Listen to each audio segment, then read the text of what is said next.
কিরে ভাই এত শুকাই গেছো, কি হয়েছে তোর? আর কইস না রে ভাই, সংসারে জ্বালা ভালোই লাগে না।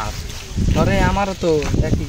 তাহলে একটা বুদ্ধি করি, পীরের কাছে যাই, পীরের কাছে যা মুড়ি দই, না হলে সংসারে জ্বালা যন্ত্রণা মিটবে না। আরে আমিও শুনছি পীরের কাছে মুরিদ না হলে বলে জান্নাত পাওয়া যায় না। তাহলে চল যাই, চল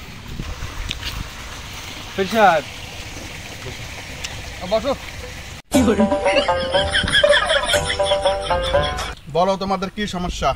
আর বলেন না পীর সাহেব, আমার দুজনের সংসারে বহুত জ্বালা যন্ত্রণা, এখন আমি কি করি বলেন? বুদ্ধি সবে আছে আমার এখানে। আগে মুড়িদ হয়েছেও নাকি? না না, মুড়ি মুরিদ দই হয় নাই। নাই।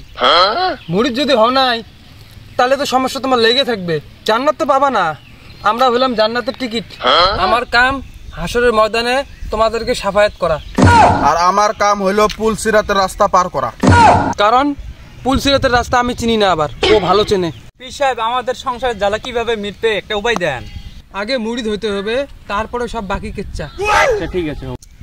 আগে আমি হাত ধরে পুল সিরাতের রাস্তা পার করতাম, হাতটা একটু ঘামে যেত, এই জন্য হাতটা ছেড়ে দেয় ওরা।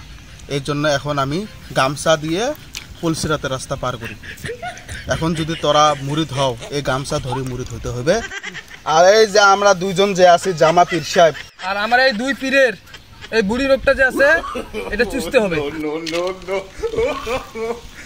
তারপর একটু কথা হলো কি জানো, রাতের 12টার পর আমাদের ডিগ্রি শুরু হয়। আর যে সমস্যার কথা তোরা বললি যে তোর বউ কথা শোনে না নাকি, খালি জ্বালা যন্ত্রণা। খালি জ্বালা যন্ত্রণা, বউ তো কথা শুনবেও না। এক কাজ করবি, কি কাজ? শিশির করে পেশাব নিয়ে আসবি, আমি সেটা পরে দিব, তোরা সকাল সন্ধ্যা এক ঢোক করে খাবি। ওটা খেলে কি হবে? ওটা খেলে তোরা বউয়ের কথা শুনবি, কারণ বউ এমন জিনিস, বউ কারো কথা শোনে না, এমন কি আমারও কথা শোনে না। আমার 4টে সংসার গেছে, এই নিজের সংসারে বাঁচাতে পারে নাই, আবার আমার সংসারে বাঁচাতে আসছে। চল না এই ব্যবসা আর রাখা যাবে না, এটা ব্যবসা পাল্টাতে লাগবে, অন্য ব্যবসা ধরা লাগবে।